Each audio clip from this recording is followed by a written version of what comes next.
अस्सलाम वालेकुम एवरीवन, कैसे हैं आप सब। उम्मीद करता हूँ सब खैरियत से होंगे। मेरा नाम है तलहा इकबाल और welcome to my YouTube channel Diamond Studio.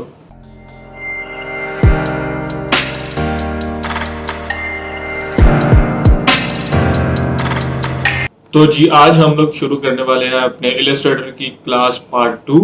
तो बगैर टाइम को डिले किए हुए अपनी स्क्रीन की तरफ चलते हैं जल्दी से।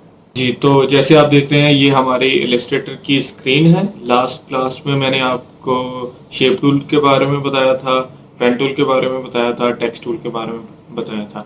ओके, जो अब आज मैं आपको बताऊंगा अलाइनमेंट के बारे में। सबसे पहले देखिए, अलाइनमेंट हमारे हर डिज़ाइन के लिए बहुत ज़रूरी होती है, ठीक है। तो सबसे पहले हम क्या करेंगे, अपनी अलाइनमेंट को चेक करेंगे कि अलाइनमेंट हमने कहाँ से कहाँ तक की रखनी है और कैसे सेट करनी है। हमारा आर्टबोर्ड है, ठीक है। हमने किसी भी चीज़ को अलाइन करने के लिए सबसे पहले उस ऑब्जेक्ट को सिलेक्ट कर लेना है, ठीक है। जैसे आप देख रहे हैं हमने इस ऑब्जेक्ट को सिलेक्ट किया है, मैंने एक सर्कल को, तो हमारे पास ऊपर ये एक बार आ रही है, ठीक है। इस बार में यहाँ पे आपको अलाइनमेंट के जो टूल्स हैं वो नज़र आ रहे हैं। इसके अलावा अगर आपको यहाँ पर नज़र नहीं आते, आप विंडोज़ में जाएंगे, विंडोज़ में आप अलाइन देखेंगे, शिफ्ट F7 इसकी कमांड है, तो आपको ये इसका टूल बॉक्स नज़र आ जाएगा, ठीक है। अगर आप इसको अपनी आसानी के लिए सिर्फ ड्रैग करके यहाँ पर सेव करना चाहें तो कर सकते हैं। खैर, इसके अलावा मैं आपको बता देता हूँ कि अलाइनमेंट हम कैसे करते हैं।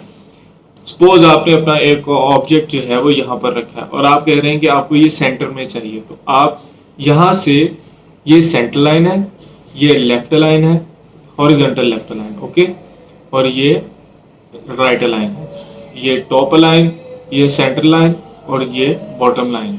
अब क्वेश्चन ये है कि आप इसको कैसे बताएंगे कि आपने इस आर्टबोर्ड के लिहाज से, अगर आपको इस आर्टबोर्ड में सेंटर लाइन चाहिए तो सिंपली आपने सब्जेक्ट को क्लिक करना है। यहाँ पर आपको अलाइनमेंट टूल के साथ एक यहाँ पर एक टूल नज़र आ रहा है, एक बॉक्स है, आपने इसको क्लिक करना है। इसको आपने बताना है कि आपने अलाइन टू आर्टबोर्ड करना है या अलाइन टू सिलेक्शन करना है। अभी मैं आपको अलाइन टू आर्टबोर्ड बता रहा हूँ, तो इसलिए आपने अलाइन टू आर्टबोर्ड पे क्लिक करना है और इसको यहाँ पर सेंटर में कर देना है। तो ऑटोमेटिकली आपका आर्टबोर्ड जितना होगा ये ऑब्जेक्ट उसके सेंटर में आ जाएगा। उसके अलावा अगर आपने इसको टॉप पे करना है तो आप क्लिक करेंगे तो ये ऑटोमेटिकली टॉप पे चला जाएगा। दूसरे केस में अगर आप यहाँ पे अलाइन टू सिलेक्शन करते हैं तो आप इसको चाहे जो मर्जी करते रहें, सॉरी, ये अलाइन टू सिलेक्शन, हम यहाँ पर एक ऑब्जेक्ट बना लेते हैं, इन दोनों को क्लिक करते हैं, ठीक है,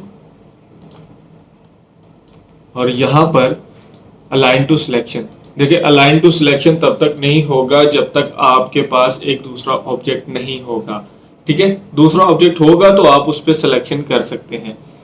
अब मैं यहाँ पर दूसरा ऑब्जेक्ट लेता हूँ, उसको कोई भी कलर कर देते हैं हम, ठीक है, और इस सर्कल को हम कहते हैं इस सिलेक्शन के मुताबिक सेंटर लाइन हो। याद रखिएगा, कोई भी चीज़ आपको अलाइन करने के लिए सबसे पहले उस ऑब्जेक्ट को सिलेक्ट करना है जिसको अलाइन करना है दूसरे ऑब्जेक्ट के साथ, ठीक है। पहले हम इस ऑब्जेक्ट को पकड़ेंगे, देन हमने जिस भी ऑब्जेक्ट के साथ अलाइन करना है। आपकी और आसानी के लिए हम यहाँ पर 3-4 ऑब्जेक्ट्स और बना देते हैं, ठीक है। अब आप कहते हैं कि हम इसका कलर चेंज कर लेते हैं, इस ग्रीन बॉक्स के मुताबिक ये अलाइन हो। सबसे पहले इसको सिलेक्ट करेंगे, देन शिफ्ट के साथ इस ग्रीन बोर्ड को सिलेक्ट करेंगे, यहाँ पर अलाइन टू सिलेक्शन मार्क करेंगे और इसके अगर हमने हॉरिजॉन्टल अलाइन करना है तो ये देखें हॉरिजॉन्टल अलाइन हो गया, ठीक है। अगर इसके सेंटर लाइन करना है तो इसको सेंटर लाइन करेंगे। अब वो ऑब्जेक्ट पीछे है तो मैंने आपको सबसे पहले वाली क्लास में बताया था, यहाँ आई बटन के ऊपर आपको उस क्लास का लिंक मिल जाता है, तो आप उस पर जाकर चेक कर सकते हैं कि मैंने इसको फ्रंट और बैक पर कैसे किया है, ठीक है। ओके, अनदर थिंग, आप यहाँ से इसको सिलेक्ट करते हैं, यहाँ पर आप कहते हैं कि ये ऑब्जेक्ट अब इसके सेंटर में आ जाए। याद रखिएगा, सिलेक्शन के बाद हमने एक क्लिक इसको किया, दूसरा क्लिक इसको किया। ये करने के बाद आपने उसको डिफाइन करना है, लॉक कर देना है एक और क्लिक करके। अब आप नोट कीजिएगा इस ब्लैक वाले बॉक्स पे जब हम दोबारा क्लिक करते हैं तो वो उसको एक आउटलाइन दे रहा है डार्क ब्लू कलर की, जो उसको डिफाइन ये कर रहा है कि ये ऑब्जेक्ट अब लॉक हो चुका है। इस ऑब्जेक्ट के लिए ये इसके सेंटर में आएगा। सॉरी, ठीक है। अब ये ऑब्जेक्ट इसका पीछे है। इसको आगे करने के लिए कंट्रोल शिफ्ट ब्रैकेट हम करेंगे तो ये फ्रंट पर आ जाएगा, और कंट्रोल शिफ्ट राइट ब्रैकेट करें, लेफ्ट ब्रैकेट करेंगे तो ये पीछे चला जाएगा। ब्रैकेट आपको बता दूं जो P के साथ ब्रैकेट है। ओके जी, यहां तक हम अलाइनमेंट पढ़ चुके हैं। अलाइनमेंट हमारी क्लियर हो चुकी है, ठीक है। इन ऑब्जेक्ट्स को डिलीट करते हैं। ओके, नेक्स्ट आपको बताते हैं पाथ फाइंडर के बारे में। पाथ फाइंडर क्या होता है, उसका यूज कैसे होता है, उसके बारे में आपको बताऊंगा। अब आप एक चीज नोट करेंगे, मैंने इसको कोई सिलेक्शन नहीं दी लेकिन वो फिर भी सेंटर लाइन जा रहा है, क्योंकि हमारे पास एक तो दूसरा कोई ऑब्जेक्ट नहीं है और ऑटोमेटिकली अलाइन टू आर्टबोर्ड है, ठीक है। हम यहाँ पर एक सर्कल लिया है, एक और हम लोग शिफ्ट ऑल्ट के साथ इसको सर्कल बनाते हैं। इसका कलर चेंज करते हैं, ठीक है। इनकी आउटलाइंस जो हैं वो ऑफ कर देते हैं। यहाँ से जूम करते हैं। अच्छा, यहाँ पर हम इसको दोनों को सिलेक्ट करेंगे अपने ऑब्जेक्ट्स को, और विंडोज में जाएंगे तो हमें यहाँ पर पाथ फाइंडर मिलेगा, ठीक है। तो हम जैसे ही पाथ फाइंडर को क्लिक करेंगे हमारे पास यहाँ पर कुछ शेप्स मोड आ जाएंगे जो हमें बताएंगे कि ये वाला पाथ फाइंडर किस लिए यूज होता है, ये वाला टूल, ठीक है। हमारे पास यहाँ पर 4 टूल्स हैं बेसिकली, जो बेसिक टूल्स हैं, यूनाइट के, माइनस के, इंटरसेक्ट के और एक्सक्लूड के। अब इनका इस्तेमाल कहाँ पर होता है? हमने इन दोनों ऑब्जेक्ट को सिलेक्ट किया ड्रैग करके। यहाँ पर अगर मैं एक्सक्लूड करूं तो आप देखेंगे एक्सक्लूड, इन दोनों के सेंटर वाला जो एरिया था वो एक्सक्लूड हो चुका है, मतलब वो खत्म हो चुका है, ठीक है। अब आपका क्वेश्चन ये होगा कि हम इसको यूज कहाँ कर सकते हैं? बहुत सी चीजें ऐसी आती हैं कि जहां पर आपको ऑब्जेक्ट्स के अंदर वो चीजें नहीं चाहिए होती, तो आप उनको खत्म करने के लिए सिलेक्शन लेते हैं, फिर उनको पाथ फाइंडर के साथ जो है आपका शेप बिल्डर है उससे माइनस करते हैं। शेप बिल्डर मैं आपको बताऊंगा अभी, लेकिन सबसे आसान तरीका मैं आपको यहाँ पर ये बता रहा हूँ, ठीक है। ओके, सबसे इन दोनों के सेंटर का एक्सक्लूड का याद रखिएगा। यहाँ पर आपको जो आइकन दे रहा है वो ये भी बता रहा है कि एक्सक्लूड क्या होगा। आपके 2 ऑब्जेक्ट सिलेक्ट का जो सेंटर वाला पार्ट होगा वो एक्सक्लूड हो जाएगा। उसके बाद से आता है इंटरसेक्ट। यहाँ पे इन सबको करते जाए पहले, ये एक्सक्लूड आ गया। इंटरसेक्ट का आप देखते साथ आपको पता लग जाएगा कि यहाँ पर जो बटन नजर आ रहे हैं वो आपके सेंटर वाला पार्ट को हाईलाइट करेगा और आपकी साइड्स वाली जो आपका एरिया होगा जो ऑब्जेक्ट का वो खत्म कर देगा। अब मैंने इन दोनों को सिलेक्ट किया, सिंपली इसको क्लिक किया तो आप ये देखें वही उसने किया जो उसके आइकन में नजर आ रहा है। उसने इंटरसेक्ट कर दिया और अपने सेंटर वाले एरिया को ले आया, बाहर वाले एरिया को खत्म कर दिया, ठीक है जी। नेक्स्ट चलते हैं। नेक्स्ट है जी हमारे पास माइनस फ्रंट टूल। अच्छा, माइनस फ्रंट टूल का मतलब ये है जो आपके पास ऊपर वाला टूल होगा वो माइनस हो जाएगा, जैसा कि आपको इसके वर्ड से भी पता लग रहा है, minus front tool. Minus front tool में जैसे सपोज आपके पास ये फ्रंट पे है, ठीक है। अगर हम इसको बैक पे कर देते हैं तो ये देखिए आपका ऊपर वाला जो ऑब्जेक्ट होगा हमेशा वो ही खत्म होगा। आप इसको जितना मर्जी चाहें, सपोज हम यहाँ पे एक एलिप्स बनाते हैं और ये देखें इनको पकड़ा। अब ऑटोमेटिकली आपके माइंड में आ जाना चाहिए जब भी आप कोई ऑब्जेक्ट बना रहे हैं, सपोज आपने कोई इमेज क्रिएट किया है और आपने उसके ऊपर से एक एरिया जो है वो माइनस करना है, तो आप सिंपली उसके लिए एक लेयर बनाएंगे। मैं आपको यहाँ पर हमने पेन टूल से एक रैंडम एक लेयर बनाई, ठीक है।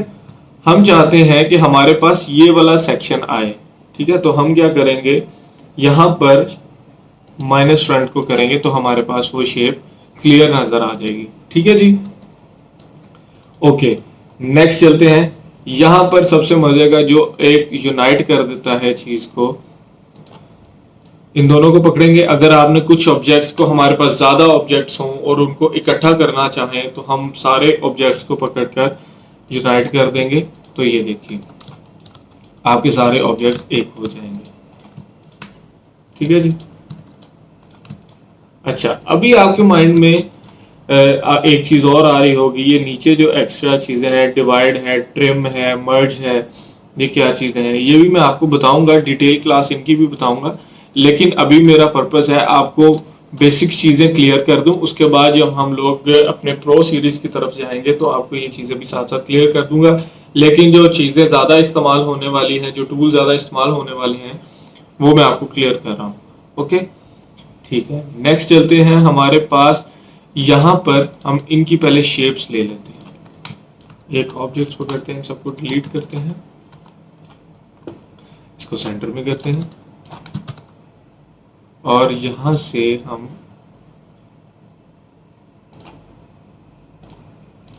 फिल खत्म कर देते हैं। अच्छा, ब्रश टूल का, पेंट ब्रश टूल का आपको पता होना चाहिए। वैसे ये आपका डिजिटल आर्ट में इस्तेमाल होगा, ठीक है। इसका आपको बेसिक यूज बता देता हूँ कि पेन टूल आपने कैसे यूज, ब्रश टूल आपने कैसे यूज करना है। ब्रश टूल आप यहाँ से पकड़ते हैं, आपके पास यहाँ पर ओपेसिटी वैसे ही आ रही है जैसे मैंने आपको शेप टूल में बताई थी, ठीक है। यहाँ पर इसकी स्ट्रोक्स हैं, ये देखिए।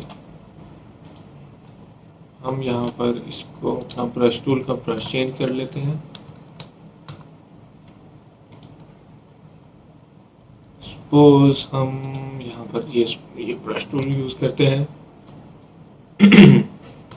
राइट ब्रैकेट के साथ हम इसका साइज एक्सटेंड कर सकते हैं, ठीक है। और लेफ्ट ब्रैकेट के साथ इसको स्मॉल कर सकते हैं, सी, ठीक है। अब अगर आपको इसको इतनी बड़ी स्ट्रोक में नहीं चाहिए तो आप इसका साइज कम कर सकते हैं लेफ्ट ब्रैकेट के साथ, ठीक है। अच्छा, उसके बाद ब्रश टूल के अंदर यहाँ पर आपके पास काफ़ी प्रॉपर्टीज़ हैं, ठीक है, ब्रशेस हैं। इसके अलावा आप ब्रशेस अपने डाउनलोड भी कर सकते हैं, इसमें ऐड भी कर सकते हैं। वो कैसे करेंगे वो मैं आपको एक अलग से इसकी ब्रश टूल की क्लास लूँगा, उसको उसमें आपको मैं क्लियर कर दूंगा चीज़ें, ठीक है जी। ये देखिए, ठीक है, ये इसके डिफ़ॉल्ट हैं जो आपको ऑलरेडी ब्रश टूल के अंदर मिल जाते हैं। बताने का पर्पज़ ये है कि इसको आप वैसे ही यूज़ करते हैं जैसे आपने पेन टूल यूज़ किया, बस ब्रश टूल के अंदर आप के पास फिल का एरिया होता है और पेन टूल में आपके पास मोस्टली स्ट्रोक जो है वो आप लोग मेजर करते हैं अपनी स्ट्रोक लाइंस या कोई पाथ बनाने के लिए, ठीक है। खैर, उसके बाद हम लोग चलते हैं नीचे। हमारे पास बहुत अच्छे और मज़े के टूल्स ये हैं कि हमने एक शेप बनाते हैं, ठीक है। लेट्स सपोज मैंने पेन टूल पकड़ा और एक शेप रेंडमली बना दी, लेकिन यहाँ पर ये देखिए, एक चीज़ आपने नोट करनी है कि मैंने यहाँ पर जो शेप बनाई है,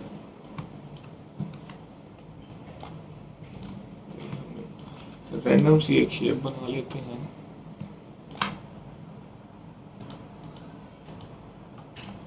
ठीक है।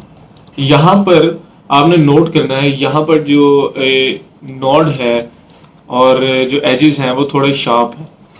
अब क्वेश्चन ये है कि सपोज कभी आपने एक इमेज बना लिया है और उसका नोड आपके पास शार्प है, आप उसको स्मूथ कैसे करेंगे, ठीक है। फर्स्ट स्टेप, यहाँ पर आपके पास पेन टूल जब आपने पकड़ा होगा तो आप यहाँ पर सिलेक्शन पहले उसकी ले लें, उस नोड को क्लिक करें तो आपके पास एक ये हैंडल आ जाता है, ठीक है। इसको आपने अपनी तरफ ड्रैग करना है तो देखें फर्स्ट ये स्मूथ हो रहा है, ठीक है। ये देखिए, ये पहला स्टेप है, ठीक है। कभी आपके पास अगर ये ना आ रहा हो, इट मीन्स उसके साथ कोई दूसरा नॉट अटैच होगा, लेकिन उस नॉट के साथ हमेशा आपको हैंडल्स मिल जाएंगे। ठीक है, हैंडल्स के बारे में मैंने आपको लास्ट क्लास में पढ़ा दिया था, अगर वो देखना चाहें तो आप उसको ज़रूर देखें, मैं रेकमेंड करूँगा। उसके लिए आप आई बटन पे क्लिक करें, आपको लिंक मिल जाएगा। ठीक है, ओके। नेक्स्ट हमारे पास है यहाँ पर ब्रश टूल के बिल्कुल नीचे जो जॉइंट टूल्स हैं, यहाँ पर आपके पास शेपर टूल है, पेंसिल टूल है, स्मूथ टूल है, पाथ रेजर टूल है और जॉइंट टूल है। अच्छा, हम पहले चलते हैं शेपर टूल के साथ। शेपर टूल क्या है? बहुत कॉमन टूल है। हम यहाँ पर एक और आर्टबोर्ड लेते हैं और अपना यहाँ पर शेप टूल पकड़ लेते हैं। ठीक है, आपने एक रैंडम एक बॉक्स ड्रैग किया। ठीक है, तो ये देखिए, इसके मजे की ये चीज है कि वो आपको जो बेसिक शेप्स हैं जैसे रेक्टेंगल है, ट्रायंगल है और सर्कल है, वो आपको सिंपल ड्रॉ पर दे देता है। आपके पास आपको सर्कल चाहिए, आपने यहाँ पर क्लिक किया, सिंपल आपने एक सर्कल डिजाइन किया, ड्रॉ किया, तो आप ये देखें मैं यहाँ पर लाके सिर्फ क्लिक कर रहा हूँ तो उसने मुझे जो है एक सर्कल दे दिया। यहाँ पर अगेन मैं इसको रेक्टेंगल कहता हूँ, ये देखें सिमिलर शेप रेक्टेंगल के साथ है तो वो मुझे रेक्टेंगल दे देगा। यहाँ पर मुझे ये देखिए, ये ट्रायंगल है, हमने एक ट्रायंगल डिजाइन यहाँ पर हम अपना सर्कल कर लेंगे। सी, लेकिन शर्त यह है कि आपने उसको क्लोज जरूर करना है।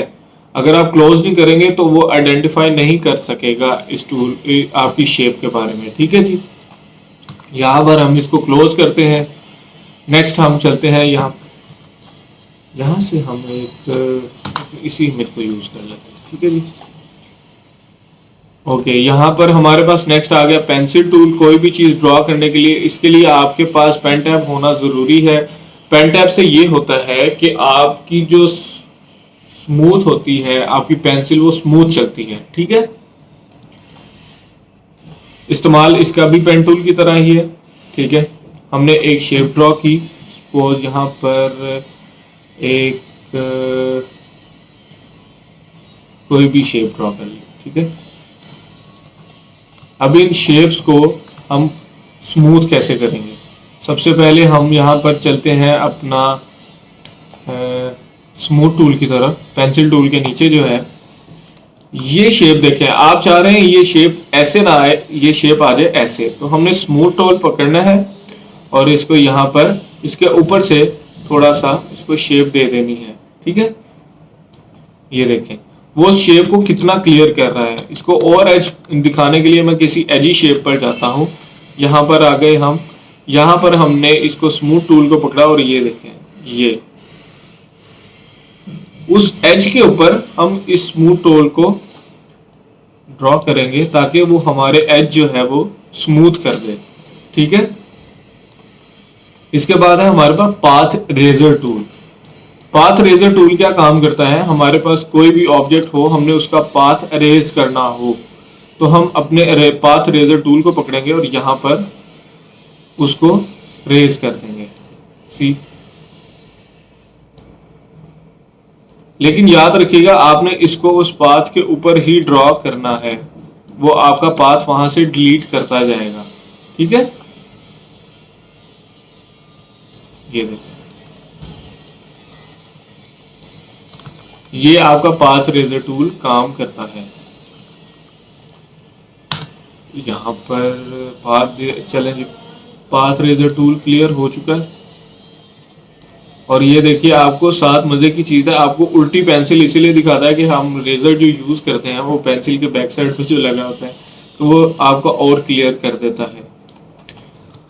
नेक्स्ट चलते हैं, हमारे पास जॉइंट टूल है। जॉइंट टूल क्या काम करता है? आपके पास एक ऑब्जेक्ट है, आपने अपनी दो ऑब्जेक्ट्स को, अलग अलग ऑब्जेक्ट्स को आपस में जॉइंट करना है, तो आप सिंपली उन दोनों ऑब्जेक्ट्स की स्ट्रोक्स पकड़ेंगे या उन दोनों ऑब्जेक्ट्स को पकड़ेंगे और यहां से जॉइंट टूल कर देंगे। ठीक है, आपने अपने दो ऑब्जेक्ट्स पकड़े जो बिल्कुल अलग अलग हैं। इस वक्त ये आपके दोनों ऑब्जेक्ट्स अलग हैं और इनमें कलर नहीं हो सकता, फिल नहीं हो सकते। ठीक है, तो हम इनको क्या करेंगे, इन दोनों ऑब्जेक्ट्स को पकड़ा, यहां से अपना ज्वाइंट टूल पकड़ा और यहां से यहां तक आपने इसको ज्वाइंट करना है। तो सिंपली इसको यहां से यहां तक हम इसको ड्रैग करेंगे तो ये इसका ऑब्जेक्ट इसको बना देगा, मतलब ज्वाइंट कर देगा। ठीक है जी, क्लियर है? उम्मीद करता हूं यहां तक आपको चीजें क्लियर हो जाएंगी। प्रैक्टिस आपने जरूर करनी है इन चीजों की। ठीक है, ओके। नेक्स्ट हमारे पास है, यहां पर हमने ये क्लियर कर दिया, एक ऑब्जेक्ट, कोई भी हम इमेज डाउनलोड कर लेते हैं गूगल से। वेक्टर, कोई भी वेक्टर डाउनलोड करते हैं जो समझाने में आपको आसान रहे। सपोज ये वेक्टर डाउनलोड करते हैं। ठीक है, सेंटर लाइन किया, ओके। अब इस ऑब्जेक्ट में आप कहते हैं कि ये आपको राइट साइड पर है, आपने इसको लेफ्ट साइड पर रोटेट करना है। तो रोटेट कैसे करेंगे?